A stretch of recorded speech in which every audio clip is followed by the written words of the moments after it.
देखिए आज का जो हमारा टॉपिक है वह जो है समरूप त्रिभुज से ही संबंधित है। इसके पीछे जो हम वीडियो बनाए थे या फिर जो क्लास लिए थे उसमें जो है हम आपको जो है कि समरूप त्रिभुज या त्रिभुज से संबंधित प्रश्नों को कैसे हल किया जाता है इसके बारे में बताया गया था।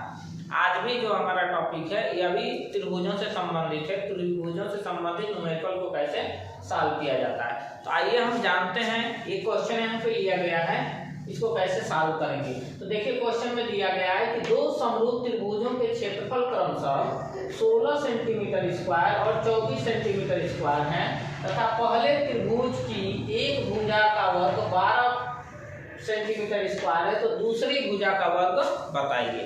देखिए इसको हम कैसे सॉल्व करते हैं।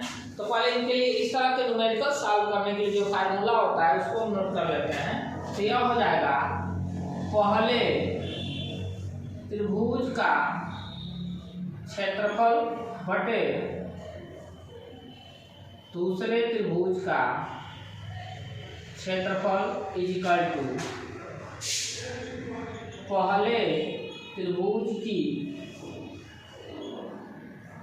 भुजा का वर्ग बटे दूसरे त्रिभुज की भुजा का वर्ग। देखिए यह फार्मूला। अब हम इससे क्या करेंगे, इनके वैल्यू रख करके कैलकुलेशन करेंगे। तो पहले त्रिभुज का क्षेत्रफल दिया हुआ है 16 सेंटीमीटर और दूसरे का दिया हुआ है 24 सेंटीमीटर। देखिए और यहाँ पहले त्रिभुज की भुजा का वर्ग दिया है 12 सेंटीमीटर और सपोज हम क्या करते हैं कि दूसरे त्रिभुज की भुजा का वर्ग जो है मान लेते हैं 1 सेंटीमीटर, लेट कर लेते हैं। अब देखिए इसको सॉल्व करेंगे या कैलकुलेशन करेंगे, क्या हो जाएगा 16x, इसका इसमें गुणा करेंगे और इसका हम इसमें कर देते हैं। या इनके जब एक पक्ष से दूसरे या क्रॉस मल्टीप्लिकेशन किया जाता है तो चेंज हो जाते हैं, यानी यह हो जाएगा 12 गुणे 24। या देखिए यह इक्वल टू हो जाएगा 12 गुणे 24 बटे 16। देखिए ये कैंसिल करेंगे तो 8 दूना 16 और 8 तरीके 24। देखिए 2 से ये कैंसिल होगा तो 6 हो जाएगा, यानी x इक्वल टू हो जाएगा 6 × 3 और x इक्वल टू 18, यानी कि x का जो वैल्यू आ गया 18 सेंटीमीटर स्क्वायर हो गया। और हमने x को माना था दूसरे त्रिभुज की भुजा का वर्ग। दूसरे त्रिभुज की भुजा का वर्ग जो है कि 18 सेंटीमीटर होगा। तो इस तरह के क्वेश्चन को हम ऐसे सॉल्व करते हैं।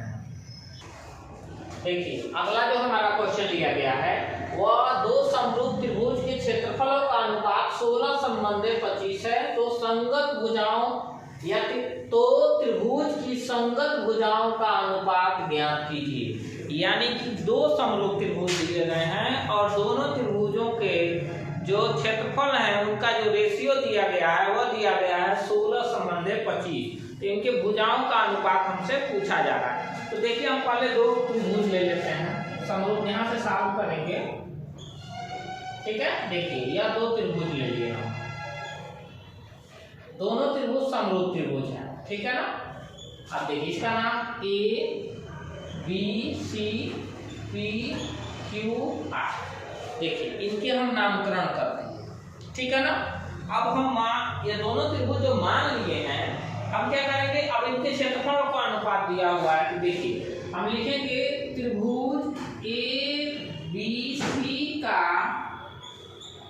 क्षेत्रफल बराबर त्रिभुज पी क्यू आर का क्षेत्रफल। ठीक है ना। दोनों त्रिभुजों के क्षेत्रफल का अनुपात दिया हुआ है। चूंकि हम जानते हैं कि इस त्रिभुज का क्षेत्रफल ए बी सी का क्या होगा, तो हम चूंकि पढ़े हैं कि त्रिभुज जो है कि त्रिभुज का जो है कि क्या नाम है कि क्षेत्रफल हम जानते हैं कि त्रिभुज का क्षेत्रफल होता है 1/2 आधार गुणे ऊंचाई, यही हम जानते हैं। इसके अलावा हीरोन के फार्मूले होते हैं, हीरोन फार्मूला होता है त्रिभुज के क्षेत्रफल निकालने के लिए।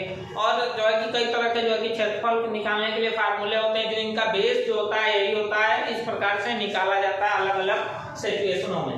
तो देखिए यहाँ पे हम निकालते हैं, तो यहाँ हम लिखेंगे कि 1/2 गुणे, ठीक है ना, गुणे आधार गुणे ऊंचाई, ठीक है ना, आधार गुणे ऊंचाई। तो इसमें जो समरूप त्रिभुज जब दिया गया है तो इनके संगत भुजाओं का जो अनुपात होगा वह निश्चित होगा। 1/2 से 1/2 क्या हो जाएगा, कैंसिल हो जाएगा। सपोज यहाँ पे 1/2 और इसके लिए आधार गुणे ऊंचाई करते हैं तो 1/2 से 1/2 जो है कि कैंसिल हो जाएगा, ठीक है। अब जो है इसी प्रकार जो है कि हम इसको लिख सकते हैं BC का स्क्वायर, क्या लिख सकते हैं, BC का स्क्वायर बटे नीचे वाला जो है QR, ठीक है ना, तो QR का स्क्वायर, QR का स्क्वायर। देखिए इसको ऐसे नहीं लिखते हैं जैसे BC का स्क्वायर हमने ऐसे लिख दिया, तो BC का स्क्वायर इस प्रकार से लिखने से यह गलत हो जाएगा क्योंकि ओनली C का स्क्वायर होगा। अगर इसको हम ब्रैकेट में कर लेते हैं तो पूरा जो है कि BC का स्क्वायर हो जाएगा।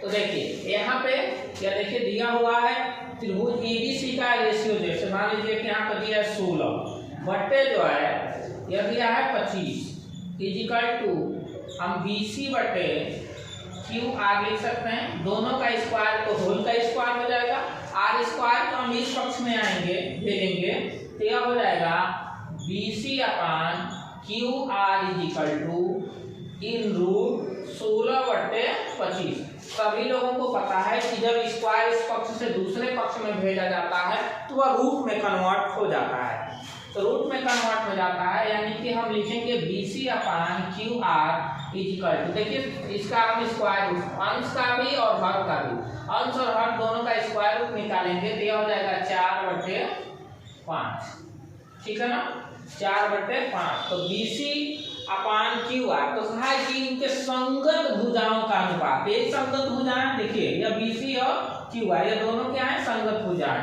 आप हम लिख सकते हैं BC संबंधे QR इजिकल टू 4 संबंधे 5, देखिए तो यही जो है कि उनमें क्या हो जाएगा, इनके संगत भुजाओं का जो है कि अनुपात हो जाएगा। जब इस तरह से क्वेश्चन पूछा जाता है तो उनके क्षेत्रफल पर रख करके इनका क्या करते हैं, कैलकुलेशन करते हैं।